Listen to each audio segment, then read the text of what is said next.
저희가 복음은 바로 예수 그리스도께서 그리스도이시요, 예수께서 그리스도이시요 복되신 하나님의 아들이시라는 사실을 선포하고 있는 이 마가복음을 저희가 계속해서 지금 보고 있습니다. 이 귀한 시간을 통해서 이 사실을 믿는 자마다 구원을 주시는 하나님의 은혜가 있기를 바라고요. 하나님의 그 능하신 역사가 우리의 예배 가운데 나타날 수 있기를 간절히 바랍니다. 지난 시간 예수 그리스도께서 하나님의 아들이시다라는 증거가 세례 요한을 통해서, 그리고 예수 그리스도의 세례식을 통해서 나타났다는 것을 저희가 살펴보았습니다. 그런데 오늘 본문을 보면 그렇게 예수께서 그리스도시요 하나님의 아들이시요 왕이 되심이 입증이 되었는데, 놀랍게도 성령께서 예수님을 광야로 보내고 계십니다. 여러분, 왕이 등극을 했는데, 왕이 나타났는데 왕은 어디로 가셔야 합니까? 그렇죠. 왕은 왕궁으로 가야 합니다. 왕은 왕궁으로 가셔야 하는 것이 맞는데, 왜 왕이 되심이 입증되었는데, 예수께서 왕 되심이 이미 확정되었는데 왜 광야로 가십니까? 저희의 궁금증이 있습니다. 왕은 등극하셔서 화려한 왕궁으로, 멋진 궁으로 보내줘야 하는 것이 마땅한데 왜 성령께서는 그 화려함과 정반대에 있는 적막한 광야로 예수님을 보내셨을까 하는 겁니다. 선지자들로부터 예언된 이스라엘의 오랜 소망이 되셨던 분이 오셨어요.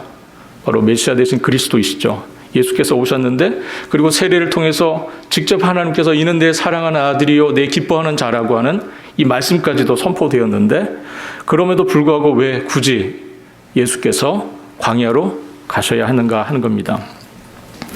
우리가 이 본문을 좀 결론적으로 말씀을 드리면 그 이유는 예수께서 왕이심을 스스로 입증하셔야 했기 때문입니다. 세례 요한의 증거가 있었고 세례식을 통한 하나님의 증거가 있었음에도 불구하고 예수께서는 스스로 자신이 왕 되심임을, 스스로 자신이 그리스도이심을, 그리고 스스로 자신이 하나님의 아들 되심을 증명하여야 했습니다. 고난과 시련을 통해서 입증하시고, 또 그 고난과 시련을 이겨내시는 그 과정을 통해서 예수께서 어떠한 왕이신지를 보여주셔야 했다는 겁니다. 여러분들, 우리를 이끄는 지도자, 우리를 이끄는 인도자가 어떤 사람인지, 어떠한 이인지 궁금하지 않으십니까? 그죠? 여러분들 이끄는 지도자가 있어요. 그러면 여러분들은 그가 어떤 사람인지, 그가 어떤 능력을 갖고 있는지, 그가 어떤 성품의 소유자인지를 궁금해 하실 겁니다. 마찬가지로 저희는 물론 세례 요한의 선포가 있었고 하나님 아버지의 선언이 있었지만, 그럼에도 불구하고 우리는 여전히 예수가 누구인지 궁금합니다. 그분이 어떤 능력을 갖고 계신 분이시고 그분이 어떤 성품의 소유자이신지, 그가 과연 우리를 이끌기에 충분한 그리스도이신지, 우리가 정말 메시아로 믿고 따를 만한 분이신지를 저희들은 확인하고 싶습니다. 그래서 그리스도께서 직접 광야로 가셔서 광야로 인도함을 받아서 그의 그 능하심을 드러내시고, 그리고 그 과정에서 그가 어떤 분이신지를, 그가 어떻게 고난을 만날 때 어떻게 이 문제를 해결하시고 그가 그리스도 되심을 드러내시는지를 보여주셨다는 것입니다. 과연 우리가 믿고 따를 만한 분인지 우리가 이 시험 받으시는 그리스도의 모습을 통해서 확인하게 될 것입니다. 이 일을 위해서 먼저 성령께서 예수를 광야로 몰아내셨다 그랬습니다. 12절에 보니까요. 예수를 광야로 몰아내셨다. 아주 부드럽게 안내하고 인도한 것이 아니라 어떻게 하셨다고요? 거칠게 밀어버렸다는 겁니다.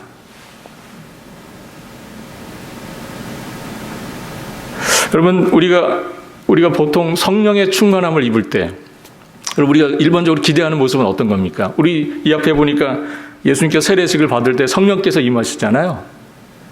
그러면 성령 충만한 상태에 있는 우리가 기대하는 상황은 어떤 상황이세요? 여러분, 성령 충만하면 우리가 뭐가 기대가 됩니까? 기쁘고, 그죠?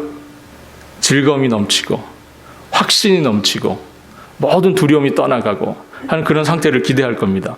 그런데 놀랍게도 오늘 본문에 성령 충만하신 그리스도께서는 성령에 의해서 등이 떠밀려서 광야로 내몰리셨습니다. 마치 기다리기라도 했던 것처럼, 마치 종이 주인의 명령을 기다리기라도 했던 것처럼 오늘 보니까 곧 성령께서 예수를 몰아내셨다. 성령께서 마치 명령을 기다리고 있는 것처럼 예수를 곧바로 광야로 몰아내셨다, 밀어버리셨다 하는 겁니다. 여러분들, 이게 굉장히 좀 불편하지 않으세요? 여러분들 성령의 충만한 상황 속에 여러분들이 있다고 생각해 보십시오. 그런데 성령께서 여러분들 더 고난을 밀어버리세요. 여러분 어떠시겠습니까? 오늘 지금 예수께서 성령의 충만하신 가운데 계셨는데 그 성령께서 예수를 더 고난으로 밀어버리셨습니다. 굉장히 불편하시죠? 지금 보니까 굉장히 표정들이 불편하세요. 아니 어떻게 이런 일이, 어떻게 이런 일이. 성령 우리를 반드시 기쁨의 길로, 즐거움의 길로, 환희의 길로 그 상황을 우리를 이끌어 가셔야 되는 것이 맞을 것 같은데 놀랍게도 성령께서는 성령 충만하신 예수를 광야로 몰아내셨습니다. 예수께서는 하나님의 아들이심 그리고 하나님이심을 시험받기 위해서 40일 동안 광야에서 시험을 받으십니다. 우리가 이것을 이해하기 위해서는 두 가지의 구약 성경의 배경을 이해할 필요가 있습니다. 첫 번째는 먼저 에덴 동산에 있는 아담입니다. 에덴 동산에서의 아담은 어땠습니까? 그는 뱀의 유혹에 넘어가고 말았죠. 그래서 그 시험에 넘어져서 유혹을 받아서 죄를 짓고 말았습니다. 타락하고 말았습니다. 그러나 광야에 계신 예수 그리스도는 이 사단의 유혹을 거절하시고 승리하십니다. 할렐루야. 다음으로 우리가 두 번째로 기억해야 될 그림이 있습니다. 그것은 바로 민수기에 있는 광야 40년의 이스라엘 백성들의 모습입니다. 예수님께서 광야 40일 이래 계셨던 것은 이스라엘 백성들이 광야에서 40년을 시험받고 방황했던 때를 떠올리게 합니다. 예수께서도 옛 이스라엘이 받았던 그 시험을 친히 받으시죠. 그 시험을 받으십니다. 그러나 이 백성들은 실패하고 넘어졌죠. 그러나 예수께서는 이 실패를 이기시고 예수님은 극복하시고 승리하셨습니다. 할렐루야. 옛 아담은 실패했지만 그리스도는 승리하셨고요. 옛 이스라엘은 실패했지만 그리스도께서는 이겨내셨습니다. 이것을 우리가 기억해야 될 필요가 있습니다. 예수께서 광야에서 40일 동안 계셨다는 것은 바로 이 이스라엘 백성들이 광야에서 시험을 받았던 그것을 예수께서 친히 체험하시고 친히 이것을 겪어내셨다 하는 겁니다.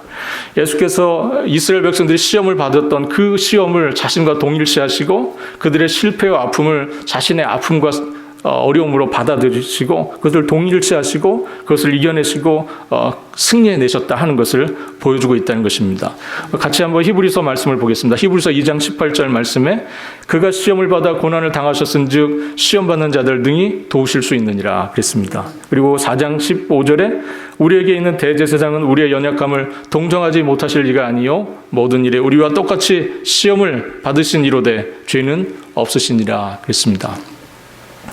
여러분 우리 가운데 임하신 그리스도 그분은 우리의 연약함을 전혀 모르시는 우리와 완전히 떨어져 계시는 완벽하신 하나님이 아니라 그 완전하신 하나님은 우리의 아픔과 우리의 슬픔과 우리의 연약함을 직접 경험하신 하나님 완전한 사람 되셨다 하는 겁니다. 이것이 굉장히 놀라운 복음입니다. 우리가 믿고 의지하는 하나님은 우리를 너무나 잘 아시는 분이세요. 우리와 똑같은 형편과 처지에 오셔서 성육신 하셔서 우리의 모든 슬픔과 고난을 이해하시고 아시는 분이십니다. 여러분 우리의 인생에 있어서 같은 처지에 있다는 것이 얼마나 많은 위로가 됩니까? 그렇죠? 우리가 사람들끼리 만나도 형편이 같은 쪽에 있는 사람들은 서로 위로가 돼요. 그냥 같이 옆에만 있어도. 그죠? 같은 입장에 있어 본 사람은 그냥 같이 있어만 줘도 그것이 위로가 됩니다. 굳이 이렇게 설명 안 해도 돼요. 왜냐하면 이미 다 우리가 알기 때문에. 우리가 주님께 굳이 우리의 어려움을 토로하거나 알리려지 않아도 돼요. 하나님 우리와 함께 하시면 우리 모든 걸 알고 계십니다. 우리가 몰라서 하나님께 아뢰입니까? 하나님이 모르실까 봐 알려드리시는 거예요. 주님 나 이렇게 힘듭니다. 주님 나 이렇게 고난이 있어요. 내가 이렇게 아픕니다. 하나님 모르셔서 여러분들 아뢰는 겁니까? 그렇지 않잖아요. 그죠? 우리가 주님께 아뢰는 건 우리의 간절함을 알리는 거죠. 우리가 그렇게 절박합니다. 주님 우리가 그렇게 주님 앞에 정말 내 형편이 이렇습니다 하는 것을 아뢰는 거잖아요. 주님 이미 우리의 마음을 다 알고 계시죠. 우리의 상황을 다 알고 계십니다. 우리의 고난 가운데 오셔서 우리와 함께 고난을 겪으신 하나님, 그 하나님이 우리의 소망이시고 우리의 위로의 시작입니다. 예수께서는 어떤 왕이십니까? 예수는 우리의 왕으로 섬기는 그 주님은 어떤 분이세요? 그분은 그리스도이시고 하나님의 아들이시지만 자기 백성을 지배하고 자기 백성을 억압하고 통치하는 그런 왕이 아니라 우리의 고난 가운데 찾아오셔서 우리와 슬픔과 아픔을 공유하시는 그런 왕이십니다. 할렐루야. 우리가 믿는 하나님은 그런 분이세요. 우리가 믿고 의지하는 예수 그리스도는 바로 그러한 분이십니다. 이어 예수 그리스도께서 어떤 왕이신지를 보여주는 13절에 아주 특별한 말씀이 등장합니다. 광야에서 40일을 계시면서 사단에게 시험을 받으시며 들짐승과 함께 계시니 천사들이 수종들더라. 우리가 예수님이 시험 받으시는 장면이 공관복음서 세 곳에 다 등장을 합니다. 마태복음, 마가복음 그리고 누가복음에 다 등장을 하는데 이 병행본문, 이 본문과 같은 사건을 기록한 병행본문을 보면 마태와 누가는 예수께서 어떠한 시험을 받으셨는지 그 시험의 내용들을 세세하게 소개합니다. 근데 여기 보십시오. 13절에 마가는 그 내용을 소개하고 있습니까? 전혀 소개하고 있지 않아요. 예수께서 광야에서 어떤 시험을 받았는지 마가는 소개하지 않습니다. 그리고 아주 특별한 문장을 하나 집어넣어서 소개합니다. 들짐승과 함께 계셨다. 이게 과연 무슨 의미일까 하는 겁니다. 이 부분에 대해서 성경학자들이 크게 두 가지 정도의 해석을 내놓습니다. 하나는 예수께서 광야에서 들짐승으로부터 위협을 받으셨다 하는 겁니다. 들짐승이 나타나서 예수님의 시험받는 예수님을 더 어렵게 만들었다는 것이죠. 우리가 이것이 마가복음이 기록될 상황을 좀 기억할 필요가 있습니다. 저희가 마가복음 서론에서 마가복음이 기록됐던 당시에는 로마에 의해서 그리스도인들이 크게 핍박을 받았던, 크게 어려움을 당했던 그 상황에서 기록된 말씀이라고 소개를 드렸습니다. 많은 그리스도인들이 초대교회 시절에 정말 붙잡혀서 맹수들에 의해서 죽임을 당하고 하는 그런 시절이었어요. 핍박이 있었던 시절입니다. 그런 상황을 이 들짐승의 출현을 통해서 묘사했다 하는 겁니다. 그것이 첫 번째 해석이고요. 또 다른 두 번째 해석은 이겁니다. 우리가 이사야서 11장을 보면, 이사야 11장을 비해서 다른 또 40장 이렇게 보면 우리가 메시아가 오시는 그 종말의 때를 묘사하는 말씀이 있습니다. 메시아가 오셔서 종말의 때가 되면 이런 일들이 일어날 것이다 하고 알려주시는 예언의 말씀이 있어요. 우리 이사야서 11장 6절로 9절 말씀 같이 한번 읽어보도록 하겠습니다. 그때 이리가 어린 양과 함께 살며 표범이 어린 염소와 함께 누우며 송아지와 어린 사자와 살찐 짐승이 함께 있어 어린아이에게 끌리며 암소와 곰이 함께 먹으며 그것들의 새끼가 함께 엎드리며 사자가 소처럼 먹을 것이며 젖먹이는 아이가 독사의 구멍에서 장난치며 젖된 어린 아기가 독사의 굴에 손을 넣을 것이라. 내 거룩한 산 모든 곳에서 해됨도 없고 상함도 없을 것이니 이는 물이 바다를 덮은 같이 여호와를 아는 지식이 세상에 충만할 것임이니라. 아멘.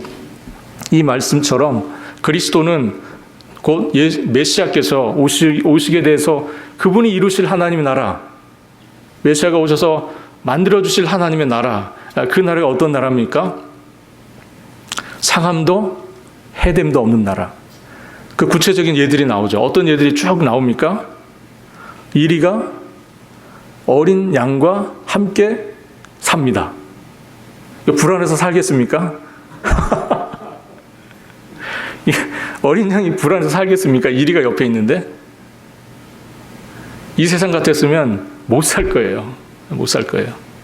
그런데 하나님의 나라에서는 이 일이 가능하답니다. 할렐루야. 표범이 어린 염소와 함께 눕습니다. 누워서 잠이 오겠습니까? 언제 일어나서 나를 공격할지 모르는데. 이 세상 같으면 상상도 할 수 없는 일일 겁니다. 그런데 하나님의 나라에서는 이 일이 일어난답니다. 하나님의 나라에서는 그렇답니다. 모든 위협이 되는 그러한 짐승들을 다 몰아내버리고 없애버리고 양들만 모아놓는 나라가 아니라는 거죠. 하나님 나라는 어떤 나라입니까? 양들과 위협이 될 수 있는 그 들짐승들이 어떻게 하는 나라? 함께 사는 나라.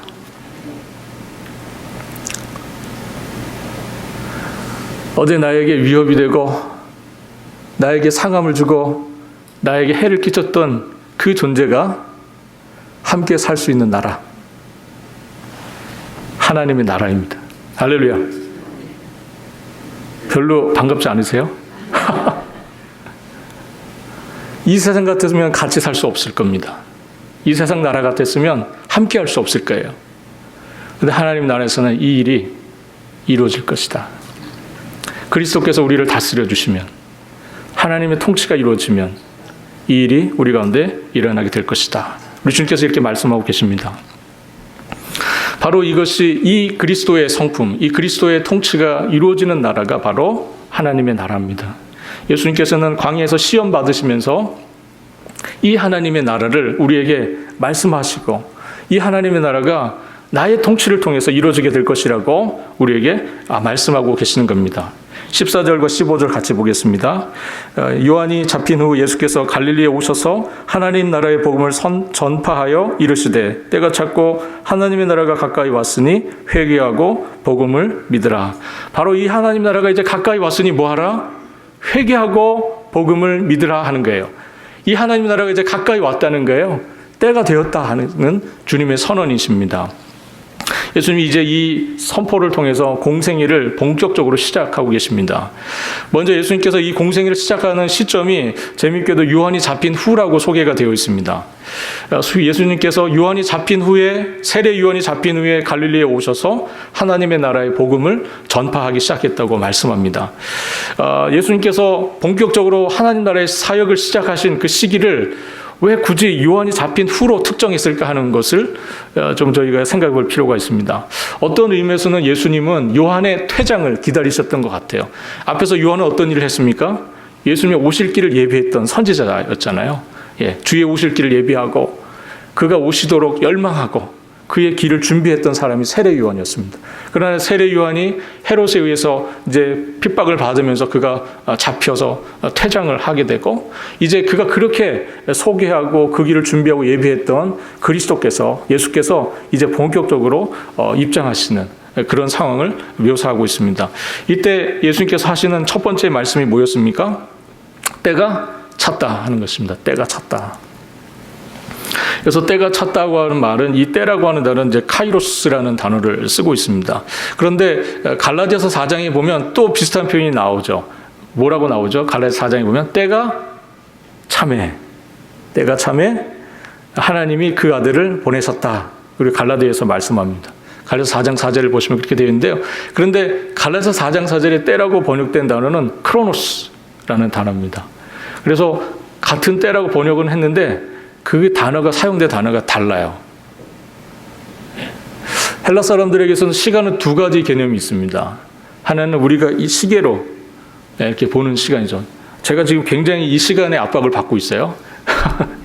저 뒤쪽에 시계가 저에게 얼마 남았다고 계속 알려주고 있습니다. 물리적인 시간을 알려주고 있어요. 저한테 얼마 남지 않은 시간을 저는 최대한으로 질적으로 여러분 최대한 채워야 되는 책임이 저에게 있는 겁니다. 그래서 저는 지금 어떤 시간을 보고 있냐면 크로노스의 시간을 보고 있어요. 시간이 가는 거죠. 그러나 저는 제 마음속에서는 어떠한 시간에 대한 기대가 있겠습니까?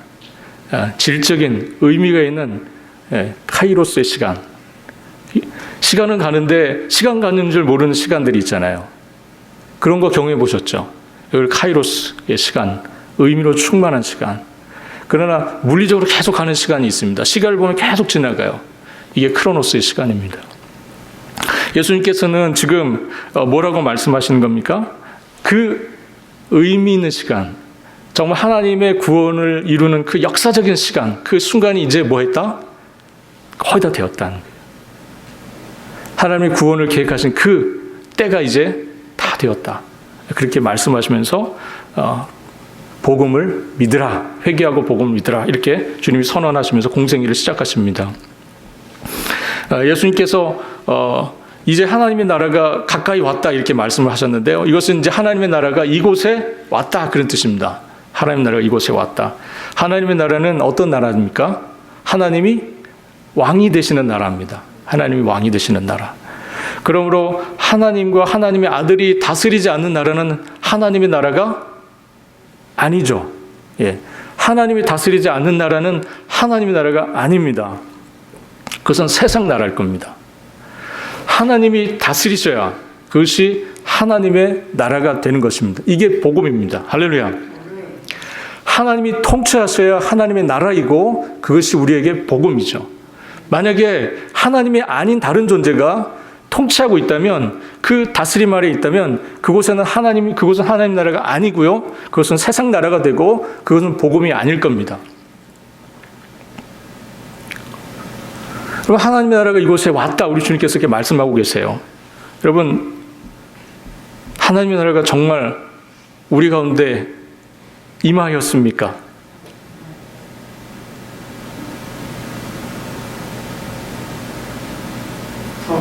참으로 하나님이 통치하시는 나라가 이곳에 임하셨습니까? 반으로 갈라져 있습니다. 우리의 마음이 지금. 참으로 하나님이 이곳을 통치하고 계십니까? 이 통치를 확신한 분은 아멘이라고 할 것이고, 이 통치에 대해서 여전히 회의를 갖고 계신 분은 아멘을 못 하실 거예요.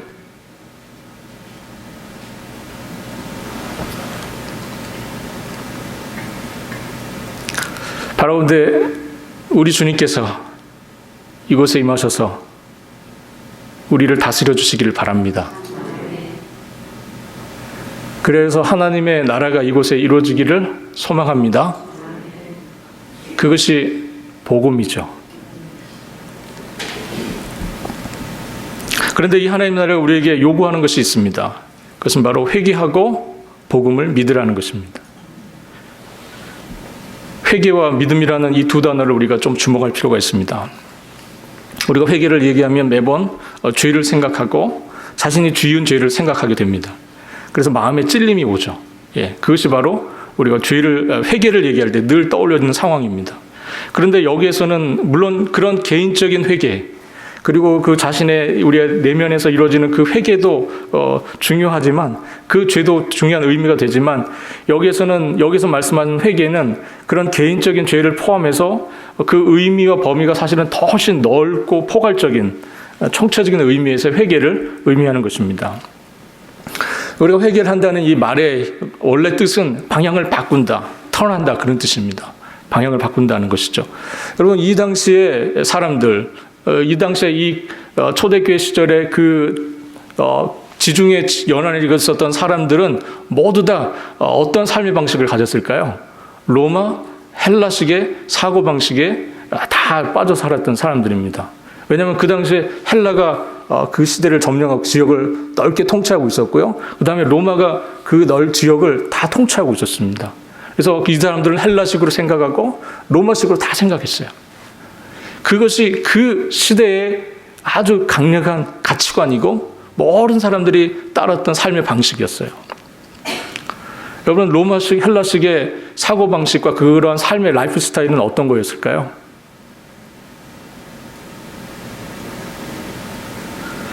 지금 예수님은 그것에서, 그런 삶의 방식에서 뭐 하라? 턴하라. 그렇게 말씀하시는 겁니다.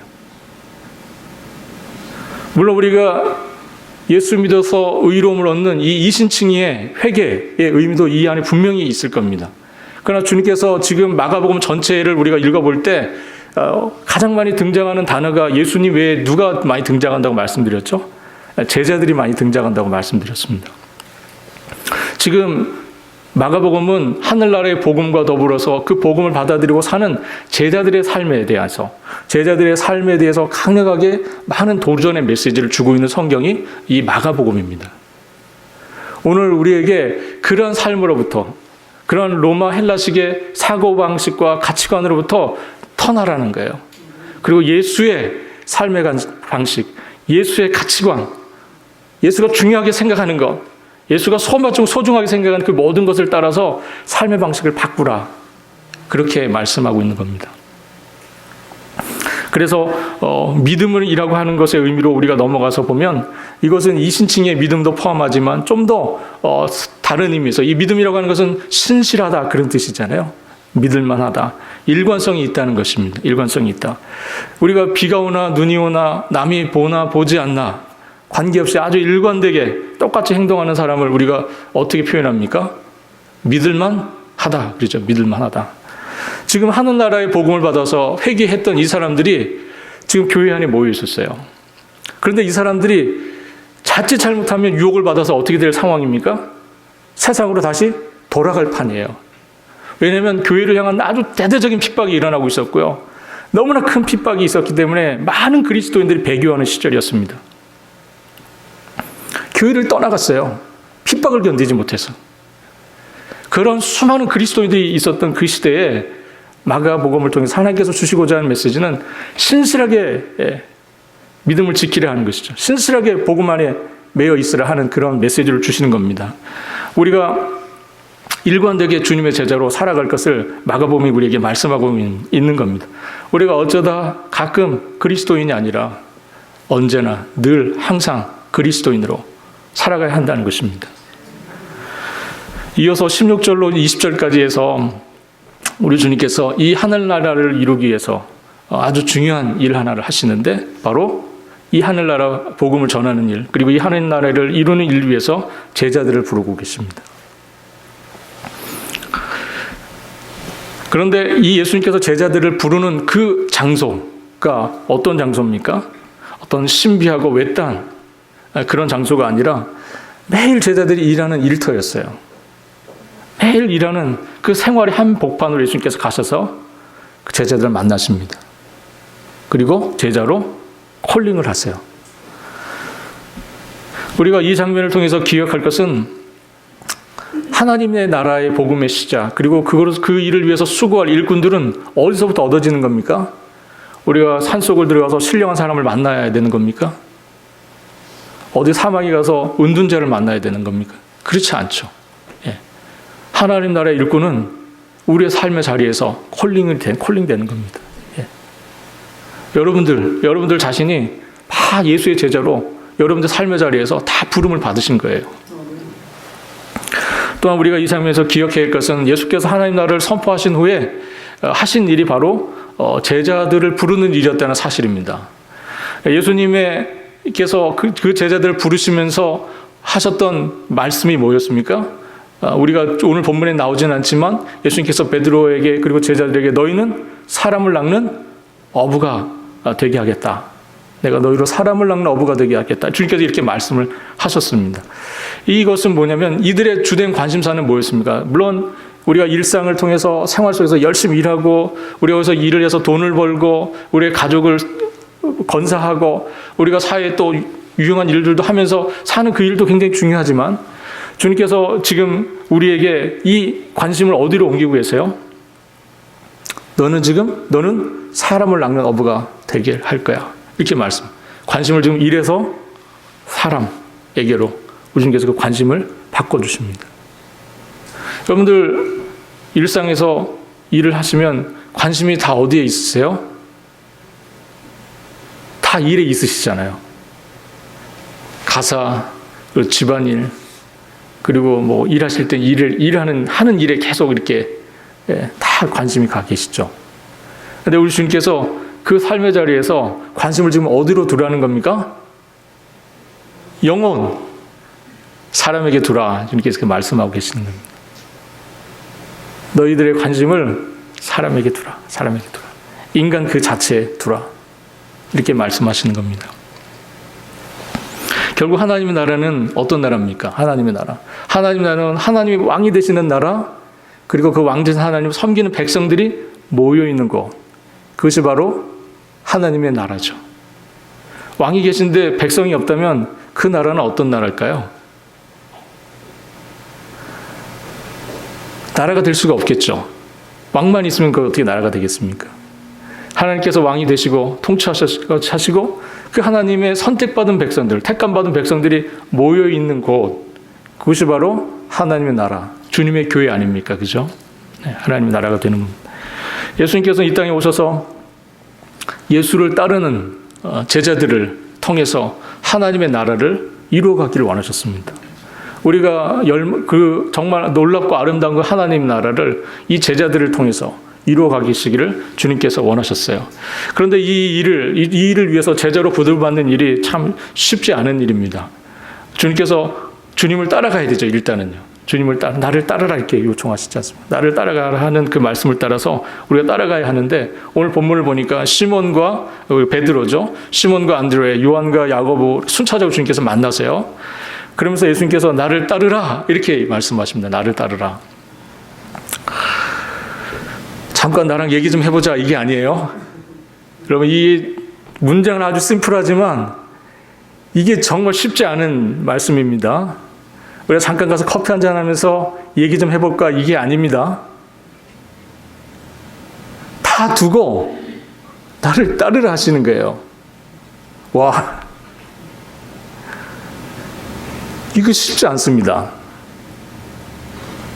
어떻게 다 남겨두고 일도 두고 부모도 두고 가족도 두고 주님을 따르라고 하시는 건지, 이 요구가 정말 생애 전체를 걸으라는 거예요.